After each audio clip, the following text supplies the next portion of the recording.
105편 말씀입니다. 오늘은 20절에서 35절까지고요.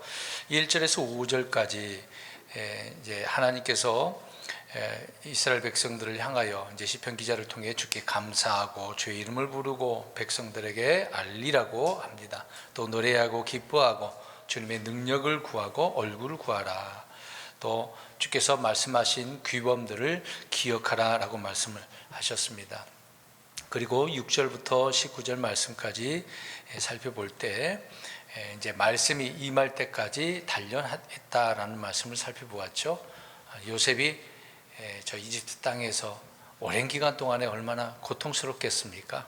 근데 그것이 다 하나님의 다루심이고 단련하심이었다라는 것을 살펴보았죠.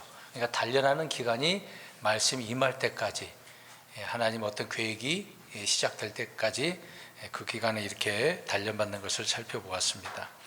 오늘은 전체적으로 이제 이 하나님께서 이집트에서 하셨던 것들을 이스라엘 백성들을 향하여서 기억하라라고 강조하는 그런 내용들입니다. 우리가 잘 알고 있는 내용들인데 이걸 다시 한번 우리가 되새김질하면서 기억할 수 있는 이 시간이 되었으면 좋겠습니다. 그래서 시편 105편은 아브라함을 비롯해서 이제 이삭, 야곱, 그리고 12아들들, 이런 인물들을 족장이라고 하잖아요. 족장들, 그리고 요셉이 팔린 것, 그리고 또 요셉이 단련받은 것, 또 출애굽 과정이 잘 기록되어져 있다라고 하는 겁니다.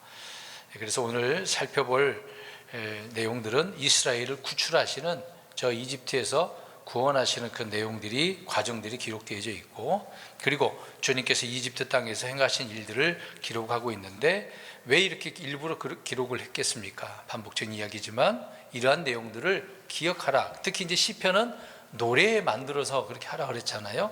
우리가 말씀을 암송하기가 참 어려워요. 근데 노래를 부르게 되어지면 쉽게 이런 구절들을 알 수가 있는 것을 봅니다. 이스라엘의 그 사이트를 자주 보면서 이 이스라엘 사람들이 찬양하는 그런 내용들을 봤습니다. 랍비들이 나와서 노래를 부르거든요. 이제 굉장히 유명한 여가수 그런 것도 아니고 이제 거기는 주로 남자니까 부르는 것을 봤을 때 한 구절을 가지고요 음을 만들어 놨는데 첫 번째 단 그렇게 부르고 두 번째 단 또 음이 또 다르고 그러더라고요. 그러니까 한 줄을 가지고 계속해서 반복해서 부르는 것을 들었습니다. 근데 그거 저도 따라서 한번 불러보기도 했지만 의미가 이제 자막이 나오고 누가 해석을 해놨더라고요. 그거 보면서 이들은 이런 식으로 노래하면서 말씀들을 기억하구나라는 것을 좀 생각해 본 바가 있습니다. 그러니까 시편은 주로 노래로 잘 부르게 해서 말씀들을 기억하게 했다라고 하는 거죠.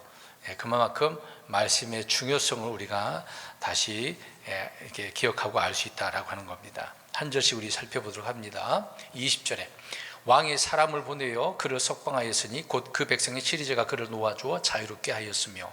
왕은 파라오겠죠. 파라오가 그 사람은 누구겠습니까? 요셉이 되겠죠.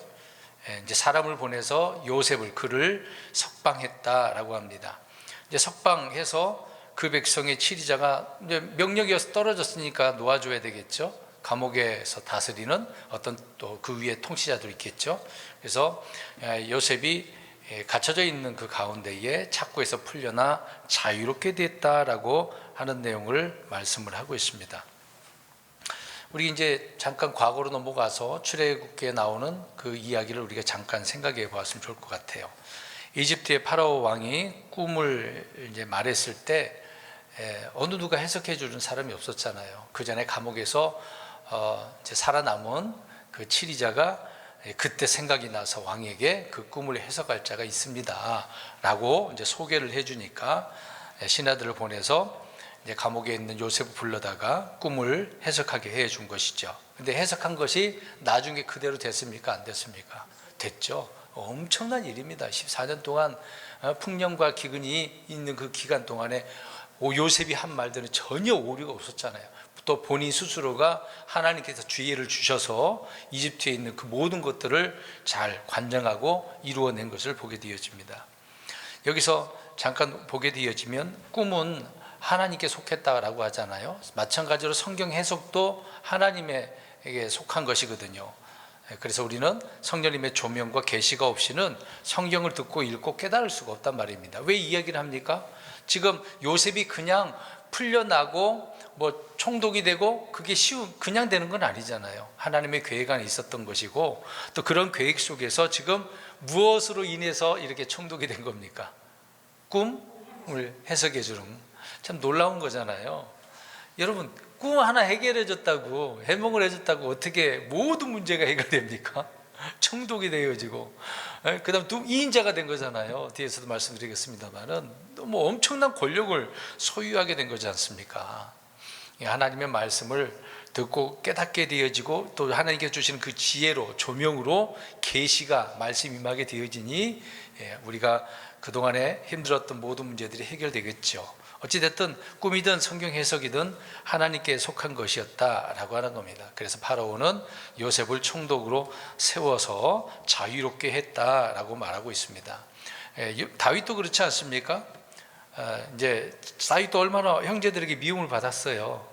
전쟁터에 갔을 때 그 큰형 엘리압이 뭐하러 왔다 그랬습니까? 구경하러 왔냐? 이런 식으로 아주 안 좋게 얘기하지 않습니까? 그 당시에 보면은 다윗의 형제들도 다윗을 미워했다는 것을 또 알 수 있습니다. 우리 예수님은 또 어떠세요? 아버지의 사랑을 받긴 받았지만 자기 형제들에 의해서 어땠습니까? 요한복음에 나오죠. 비방을 합니다. 차라리 높은 자리에 앉으려면 빨리 가버려, 뭐 이런 식으로 하잖아요. 예수님은 일부러 안 갔다가 나중에 또 간 그런 내용도 있지 않습니까? 그러니까 형제들의 미움과 시기를 받는 거죠. 그러니까 항상 언제든지 하나님의 사람들은 이렇게 형제들에 의해서 미움과 시기를 받을 수밖에 없는 겁니다. 파라오는 요셉에게 그래서 자유를 주었고 2인자로 높여지게 된 것이다. 이것이 파라오가 또 그렇게 했겠습니까? 모든 배경에 있는, 그 뒤에 있는 우리 하나님께서 요셉을 세워주기 위해 그렇게 한 거 아닙니까? 그러니까 최고 밑바닥에서 가장 높은 곳으로 또 높여주시는 우리 하나님이잖아요. 우리 예수님도 낮아지셨다가 높여지신 분이시잖아요. 앞으로 저와 여러분도 마찬가지입니다.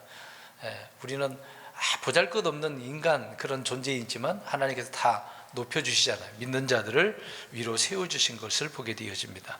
그런 내용이 20절의 말씀이라는 것을 알 수 있고요. 21절, 그를 자기 집의 주로 삼고 자기의 모든 재산을 관리하는 자로 삼아. 어려운 내용이 아닙니다. 이 내용이 창세기 41장에 나오는 내용입니다.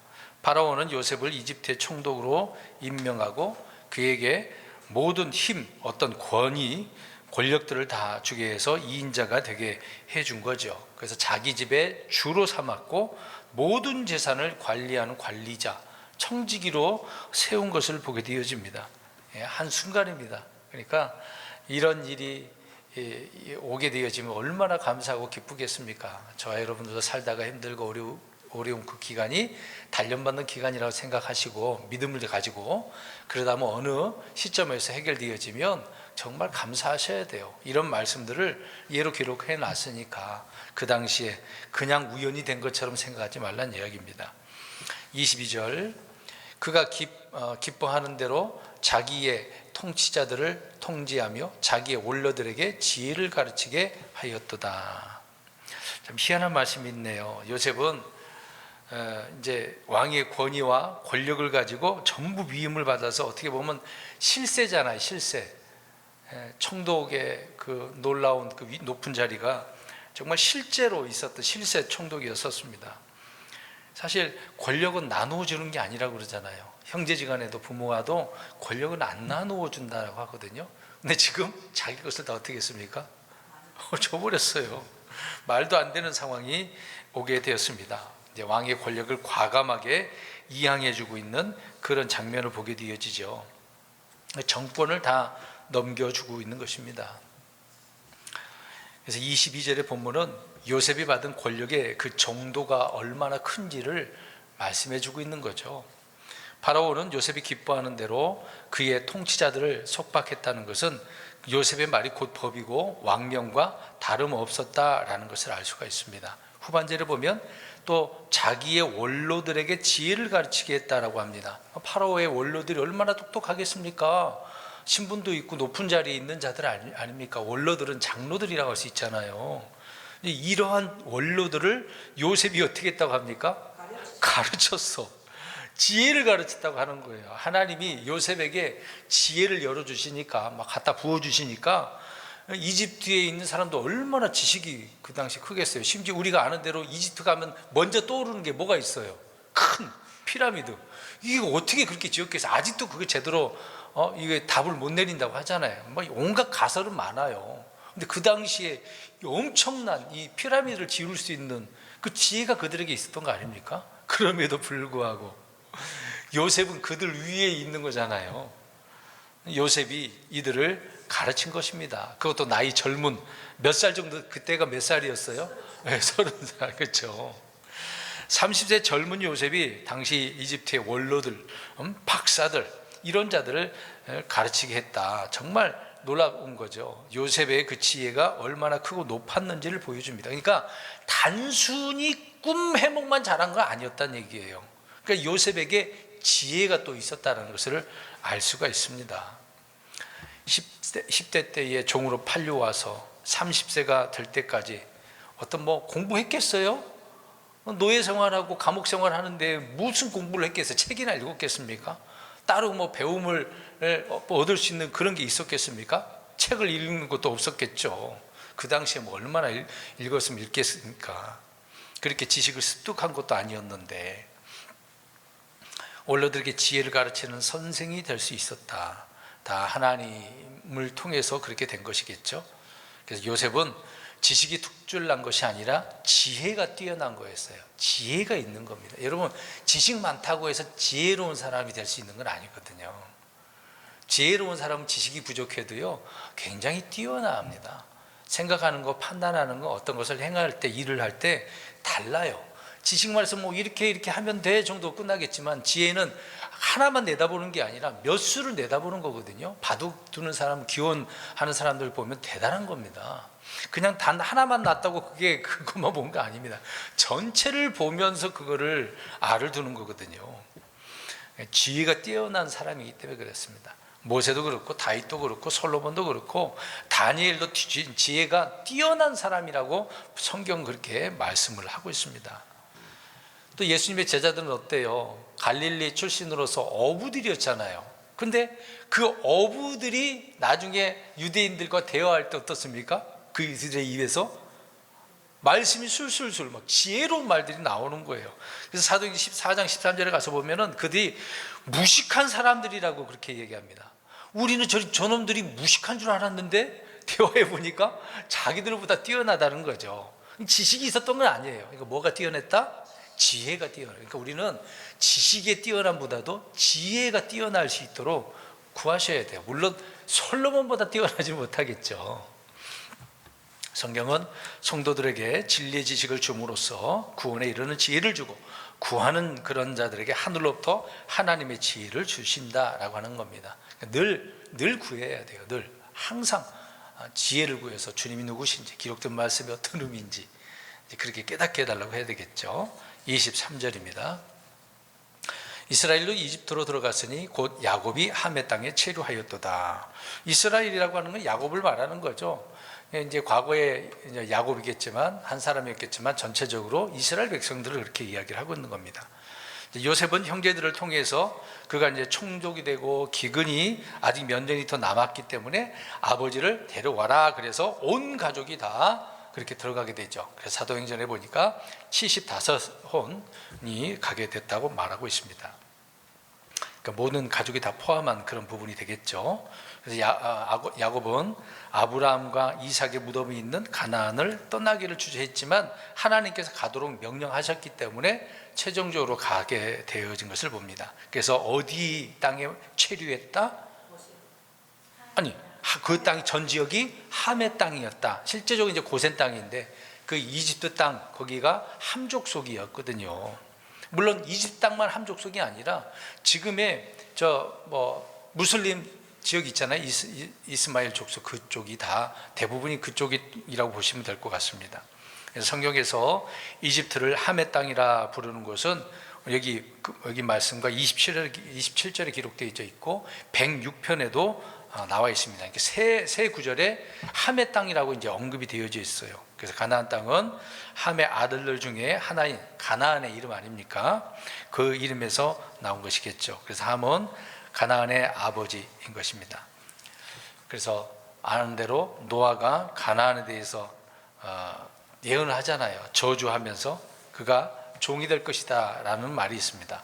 그런데 그 종이 되는 함 족속들이 엄청난 나라를 이루고 있었고 피라미드를 지을 수 있는 지혜가 있는 그런 자들이었던 거죠. 근데 그런 지혜가 그냥 왔겠어요? 여러분 보세요. 생각해 보세요. 그냥 그런 지혜가 있어서 피라미드를 지을 수 있을 것이라고 생각합니까? 아니, 하나님께서 그들에게 줬다라고 볼 수는 없을 것 같아요. 이교도들에게 하나님께서 뭐 일부러 그렇게 주시지는 않겠죠. 역사적으로 보면 예전에 우리가 제가 아무튼 책을 교리 공부할 때 말씀드린 적이 있어요. 피라미드 안에 희한한 무덤이 하나 있다라고 하는 거 기억나시나요? 기억 못 하시나요? 이사야서를 통해서 예언적인 그런 부분이 있거든요. 어떻게 보면 거기가 주님의 무덤처럼 예고하고 있는 그런 내용이 좀 나와 있긴 합니다. 어찌됐든 이제 그렇게 지긴 했는데 저 외계 쪽으로 우리 이제 영화도 그런 부분 나왔겠지만 이제 그런 부분이 좀 기록되어 있습니다. 아무튼 그들의 지혜는 하나님이 주셨다 보다도 뭐 그것까지는 우리가 정확하게 말할 수 없겠지만 마귀에 의해서 주어진 그런 지혜라고 볼 수밖에 없을 겁니다. 어찌됐든 그들에게는 엄청난 그런 지혜가 있긴 있었던 거예요. 자, 24절 할 차례죠. 네, 그분께서 자신의 백성을 크게 불어나게 하사 그들의 원수들보다 강하게 하셨으며, 어찌됐든 이집트로 들어갔는데 기간이 오래되니까 낳고 다산하고 번성하다 보니 이스라엘의 그 인구가 어떻습니까? 백성들이 늘어났습니다. 자, 자기의 백성이라고 나와요. 하나님께서 자신의 백성이라고 표현합니다. 자신의 백성이 크게 불어났어요. 하나님의 목적이 1차 목적이 불어나게 하는 거죠. 모래알처럼 그렇게 불어나게 하기 위해서 일단 그렇게 해놓은 것을 알게 되어집니다. 75명이 들어가게 되었는데 나올 때에는 남자만 약 60만 명, 그러니까 60만 3,550명이에요. 남자만. 그들은 남자 수 12살 이상으로 이렇게 세지 않습니까? 그럼 그 외에 저 이집트 사람들도 있었을 것이고 또 이방인도 있었을 것이고 어린아이와 여자들이 있었을 거예요. 그래서 200만, 300만 정도 된다, 그런 말이 나오는 겁니다. 엄청난 수가 거기서 나오게 되어지죠. 어쨌든 하나님께서 크게 불어나게 하셨다라고 합니다. 이제 그러다 보니까 24절 후반절에 그들의 원수들보다, 여기서 원수들이 나와요. 그럼 지금 누구를 얘기하고 있는 겁니까? 이집트겠죠. 원수들보다 강하게 하셨다. 수가 많으니까 엄청난 힘을 발휘할 수가 있겠죠. 이제 그럼에도 불구하고 그들이 강하게 된다고 해서 저기 이집트 땅을 무력으로 무찌르고 그들이 차지했겠습니까? 왜 그러지 않았겠어요? 그들은 거기가 살 곳이 아니고, 그렇죠, 가나안 땅, 약속의 땅이 있었기 때문에 그들의 거할 곳은 이집트가 아니었다. 그것을 알고 있었기 때문에 거기에서 뭐 군사를 일으켜서, 쿠데타를 일으켜서 무엇을 할 필요가 없었던 거죠. 핍박은 받았으면 받았지. 25절입니다. 그들의 마음을 돌리사 자신의 백성을 미워하게 하시고 자신의 종들을 교활히 다루게 하셨도다. 자, 크게 하시긴 했어. 좋은 점을 우리가 생각해 볼 수 있는데, 그러면 이집트 사람들의 입장에서는 어떻습니까? 수가 불어났는데 위협이 되고 두렵죠. 이게 평안히 그하면 상관없는데 그들이 이제 수가 불어나고 강하게 되어진 것을 볼 때 이집트 사람들은 문제가 이거 생길 수밖에 없을 것이다. 두려운 거죠. 전쟁이 일어나면 우리 뒤를 쳐서 우리를 죽일 것이다. 그렇게 생각을 한 것을 봅니다. 그래서 그렇게 한 이유가 어떻게 된 거죠? 누가 그렇게 하신 거라고 하는 거예요? 그렇죠. 주님이 그들의 마음을 돌려가지고 이스라엘을 핍박하도록 미워하게 하셨다라고 말하고 있습니다. 그러니까 하나님은요, 사람의 마음을 기쁘게 하기도 하고 즐겁게 하기도 하지만 때로는 완악한 마음을 주어서 미움을 가져다가 그렇게 하나님께 사용할 수도 있습니다. 이제 잠언 26장에도 나오지만 이제 사람이 이제 사악한 자가 있어요. 그 사악한 자도 하나님께서는 마지막 때를 위해서 두신다고 세운다고 그렇게 얘기합니다. 왜요? 그들을 사용한다는 얘기죠. 오랑캐를 들어서 오랑캐를 멸하는 것처럼 또 자기 백성들을 하나님께서 치시기 위해서 그렇게 또 하시는 분이 우리 하나님이라는 거죠. 그래서 하나님은 사람의 마음도 돌리게 하시는 분이다 라고 하는 것입니다. 그러니까 우리는 늘 주의하고 조심하셔야 돼요. 내 마음이 갑자기 이게 강팍하게 될 수도 있잖아요. 그렇게 되지 않도록 늘 우리 자신을 돌아봐야 되는 겁니다. 하나님은 파라오의 마음을 돌리셨어요. 또 아시리아 왕의 마음도 돌리시는 분이 우리 하나님이시잖아요. 나중에 우리가 바벨론에서 돌아왔을 때 에스라 6장 22절에 나오지만 이제 페르시아잖아요. 지금으로 표현하면 이란 아닙니까? 근데 그 당시 그 왕을 성경 에스라 6장 22절에는요 아시리아의 왕의 마음을 그들에게로 돌리게 하셨다라고 나옵니다. 아니 이란 페르시아인데 그 사람을 어느 나라 왕이라고 그래요? 금방 제가 읽어드렸잖아요. 아시리아라고 표현합니다. 우리 이집트 파라오 왕 그러면 어느 나라 왕이라고 생각하죠 대부분? 근데 그 당시에 요셉을 알지 아니하는 그 왕이 파라오긴 파라오인데 이집트 왕이 아니고 어느 나라 왕인 줄 알아요? 예, 아시리아 사람이에요. 그러니까 페르시아 그 당시 에스라 때에 이스라엘 백성들 돌아가게 한 그 왕도 어느 나라 사람이겠어요? 그렇죠. 어느 면에서는 이스라엘 백성들을 죽이기도 하지만은 어느 면에서는 이스라엘 백성들을 도와주는 역할을 하는 경우도 보게 되어집니다. 하나님은 그렇게 하시는 분이에요. 이렇게 마음도 돌리시는 것이다 라고 하는 겁니다. 우리 사사기서를 봐도 알 수 있죠. 아비멜렉, 이제 자기가 가깝게 지냈던 세겜 사람들이 있었는데 하나님께서 마음을 돌리게 하니까 그 세겜 사람들이 아비멜렉을 어떻게 했습니까? 배신해요, 배신. 그래서 반역일을 갖고 이제 아비멜렉이 싸우다가 맷돌 던져 머리통 깨져서 죽지 않습니까? 하나님은 악한 자들을 그렇게 망하게 하시는 겁니다. 멸망케 하시는 거죠. 사람들의 마음을 움직이시는 하나님이시다. 그래서 25절 끝부분에 보세요. 자신의 종들을 어떻게 다루게 하셨다? 교활하게. 마음을 움직이니까 막 미움이 막 있게 되어지고 교활하게. 우리가 알잖아요. 그래서 뭐 엄청난 힘, 요즘 표현으로는 노가다 그러잖아요. 노역을 얼마나 심하게 시켰는지를 잘 알고 있습니다. 그러니까 이집트 사람들이 히브리인들의 그 수가 너무 강해지고 전쟁에서 강한 힘을 발휘할 수 있으니까 그렇게 할 수밖에 없었다라는 것을 알 수 있습니다.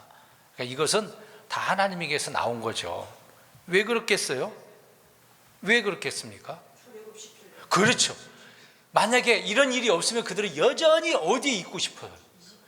이미 약속의 땅은 있는데도 불구하고 그들은 안 떠나고 싶어.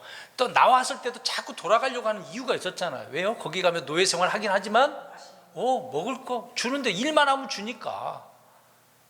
이런 잘못된 사고방식을 가지니 어떻게 하나님을 섬길 수 있겠습니까? 그러니까 하나님께서 그렇게 하신 이유는 마음을 낮추기도 하고 또 여러 가지 단련을 하시는 부분도 있겠지만 저들이 죄를 버리고 세상을 떠나고 세상과 친구가 돼서는 안 되잖아요. 동화돼서도 안 되고 거기서 나와서 주님을 섬겨야 되잖아요. 내가 그곳에서 있었던 애정, 애착, 육신적인 것들 내가 내 고향이라고 한다면 그것도 떠나버려야 되는 그런 거잖아요. 하나님은 그런 것들을 다 버리게 하기 위해서 이런 연단, 고난, 시험을 주는 그 기간이었다는 것을 알 수가 있습니다. 26절입니다. 그분께서 자신의 종 모세와 또 친히 택하신 아론을 보내시니, 지금 요셉을 통해서 그 이유를 쭉 설명을 하고 있네요. 그 이후에 또 누구를 세우셨어요? 모세와 아론. 모세와 아론을 택하셔서 이들을 보내셨다라고 이야기를 합니다. 모세 혼자만 일하는 건 아니에요. 옆에서 늘 동역자로서 자기 형 아론이 말도 얼마나 잘합니까? 아론이요. 모세는 말도 잘 못했던 그런 사람 아닙니까? 대변인이고 또 심지어 대제사장으로서 하나님은 세워주시지 않습니까? 또 그 대제사장 것도 자기 가족들에만 물려줘요. 자기 후손들에게만. 레위인도 많았지만 다른 레위인에게는 하나님께서 허락하지 않았거든요. 제사장은 아론의 계열에만, 그 자손들에게만 주어진 거죠. 특별한 권리를 주께서 주지 않았습니까? 그래서 하나님께서는 모세와 아론을 택하셔서 그들을 이제 이끌게 하셨다라는 겁니다. 27절. 그들이 그분의 표적들을 그들 가운데서 보이고 하메 땅에서 이적들을 보였도다. 그들이, 모세와 아론이죠, 둘 다 하나님의 말씀에 따라 다양한 이적들, 표적들을 보여줬어요. 먼저는 자기 백성들에게, 그리고 또 10가지 재앙을 통해서 이집트 사람들에게 다 보여주지 않았습니까? 그럼에도 불구하고 파라오는 그 전한 말씀들 거절하잖아요. 내 백성 안 보내주고, 짐승도 안 보내주고, 사흘 길만 좀만 가라, 자녀 놓고 가라, 짐승 놓고 가라, 계속 그러지 않았습니까? 3번에 걸쳐서 이스라엘의 하나님을 멸시하고 있었다라고 하는 겁니다. 계속해서. 그래서 최종적으로 엄청난 자녀가 죽는, 첫 태생이 죽는 그런 재앙이 임하게 된 거 아닙니까? 결국 그들은 하나님, 이스라엘 하나님을 알고 인정하지 않을 수 없었겠죠. 그러니까 결국은 보내줬어요. 재앙이 심하니까 어거지로 그냥 인정을 하고 보내긴 했습니다만은, 어찌됐든 하나님께서는 다양한 표적들을 보여줬습니다. 이스라엘 백성들은 표적을 구하는 자들이잖아요. 계속 뭔가 봐야 됩니다.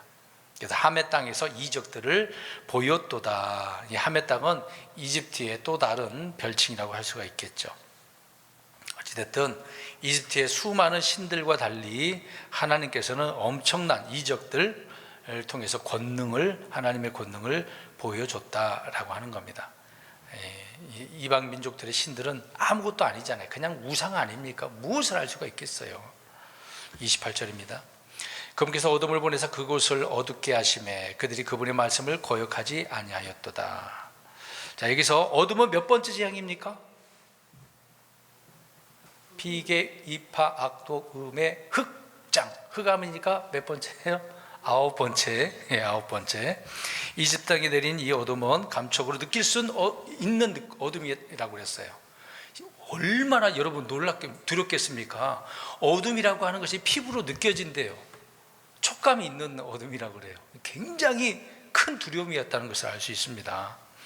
사흘 동안 서로를 보지도 못했고 아무도 자기 처소에서 일어나지 못했던 그런 어둠, 캄캄한 거예요. 그러니까 별 조금이라도 뭐 빛이 보이지 않았다는 얘기입니다. 아예 안 보인 거예요. 그러나 이런 중에도 이스라엘의 모든 자손에게는 빛이 있었다고 하지 않습니까?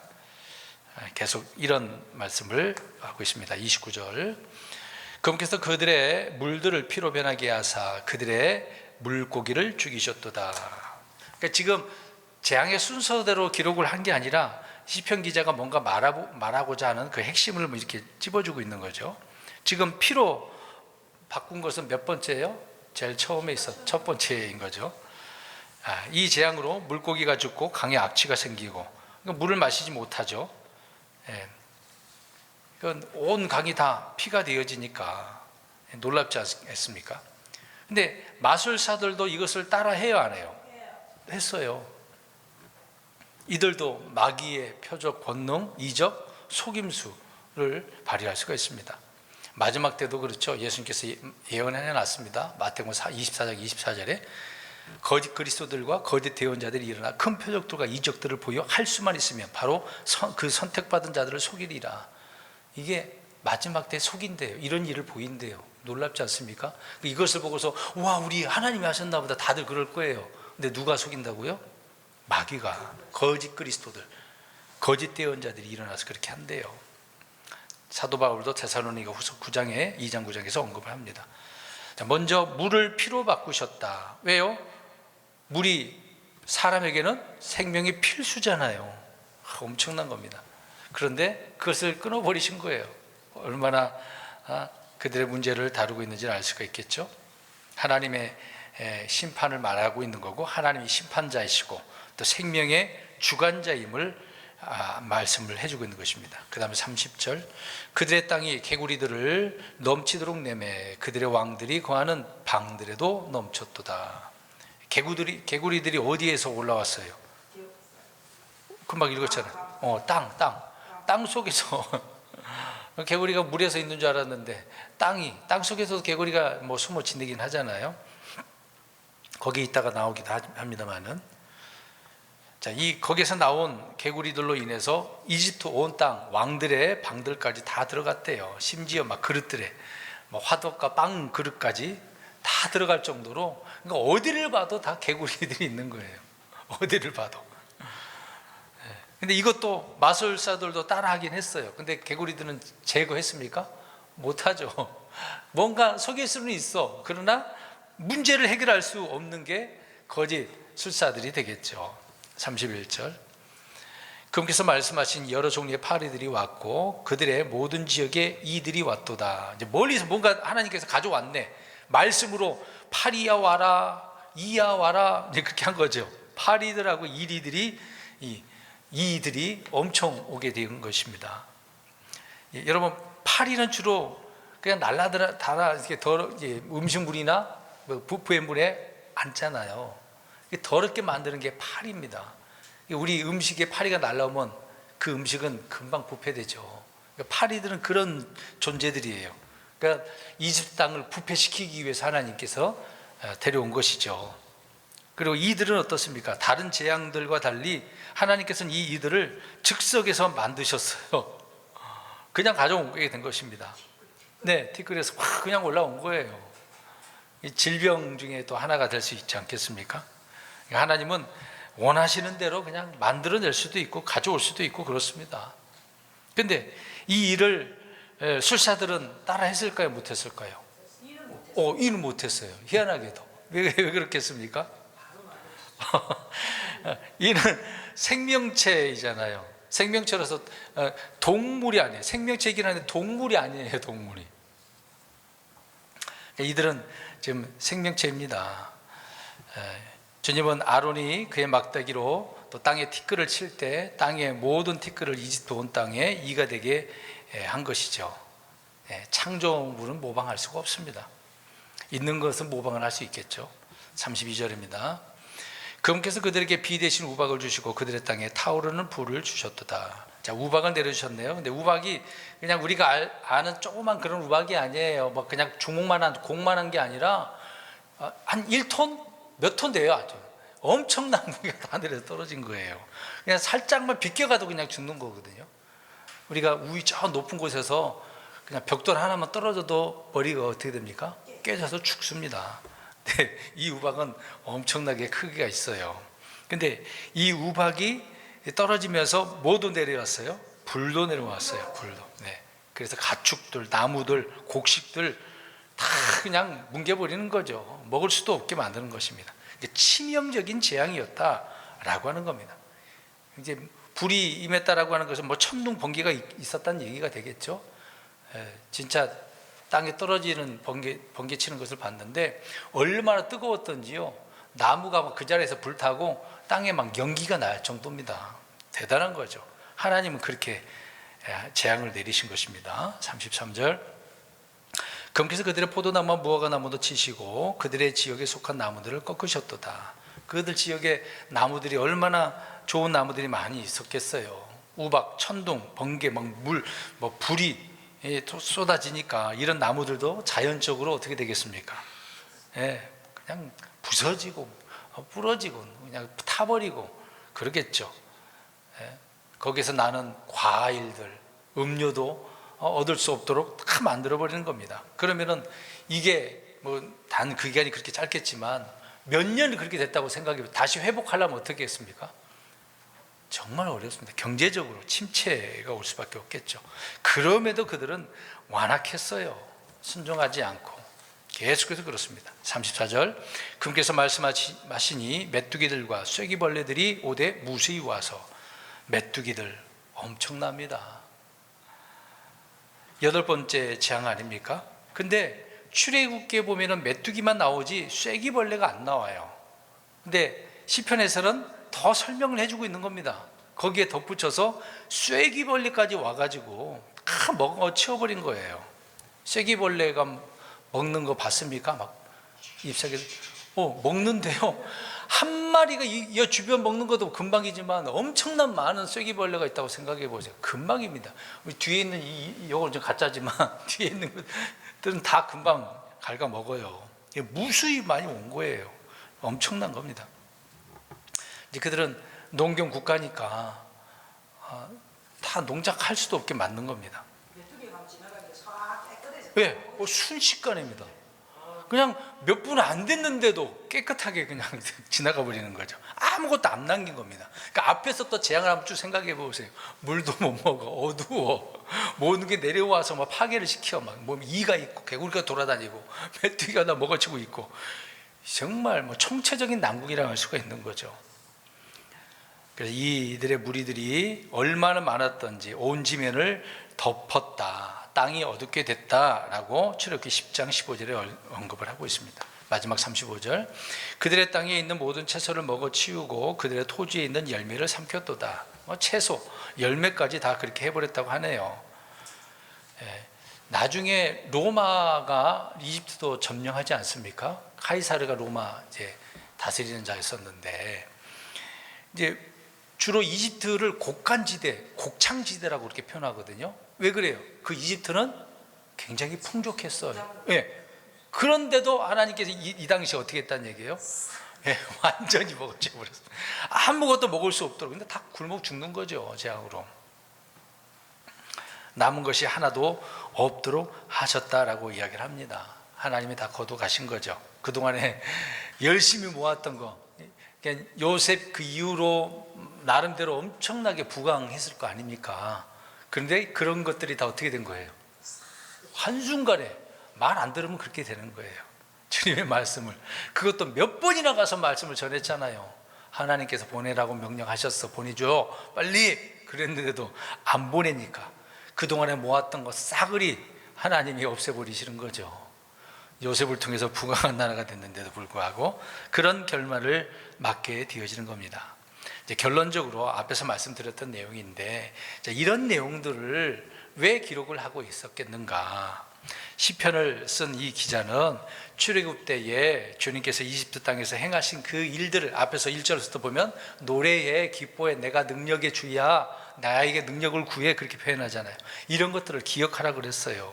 노래하고 부르고 백성들이 하나님께서 행하신 일들을 기억하도록, 그렇게 해야 저 가나안 땅에 들어가서 주님을 바르게 섬길 수 있겠지 않겠습니까? 어찌됐든 이런 내용들을 알고 있었던 시편 기자가 또 이렇게 시를 통해 뭔가 메시지를 전달하고 있는 거 아닙니까? 하나님을 기억해야 된다, 잊지 말아야 된다.